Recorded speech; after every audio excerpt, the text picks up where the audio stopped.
École Hector Berlioz de Nîmes, on encourage l'échec scolaire. En effet, les joueurs d'échecs ne manquent pas, et cette année, après 3 ans de persévérance et grâce à l'initiative de son directeur, M. Cazeneuve, l'école a terminé première au championnat de France interscolaire qui se sont déroulés à Villepin, avec pas moins de 180 participants, toutes écoles confondues. Il faut déjà les initier assez jeunes dès le CP, et puis il est vrai qu'au bout de 2 ans, il y a quand même quelques élèves qui sortent du lot, quoi, hein. Il y a forcément des élèves qui sont un peu plus doués que d'autres.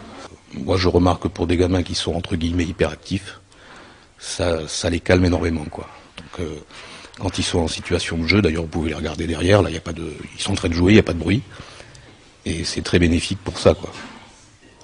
Alors, ils jouent à la maison par Internet, sur un site qui s'appelle MathPath, et il m'arrive, moi, régulièrement, le samedi après-midi, de rejouer contre mes élèves, quoi.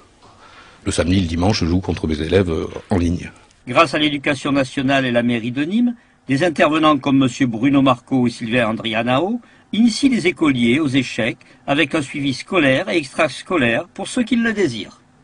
Alors est-ce que dès le départ, lorsque vous prenez des enfants en charge, vous vous apercevrez qu'il va y avoir des futurs champions quelque part ? Oui, c'est le rôle, si vous voulez, des intervenants. Ils ciblent rapidement, mais encore une fois, on les suit, mais pour qu'il n'y aura pas trop de différence de dénivellation entre les enfants, alors on essaie aussi de pousser les autres qui sont derrière, parce que ce sont des modèles. Le parcours était long. On avait déjà, depuis pas mal de temps, on les avait suivis, et au fil du temps, il y a des degrés d'enseignement que jusqu'à la fin, si vous voulez, on a beaucoup parlé au lieu de jouer, mais on a surtout appris à édifier des plans aux échecs. Voilà. Le jeu d'échecs aurait apparemment des vertus, améliorant la réflexion, la discipline, la concentration de nos petites têtes blondes. Tant et si bien que le virus a pris l'ensemble de l'école et que régulièrement à la récréation, les échecs ont remplacé le foot. Incroyable, non ?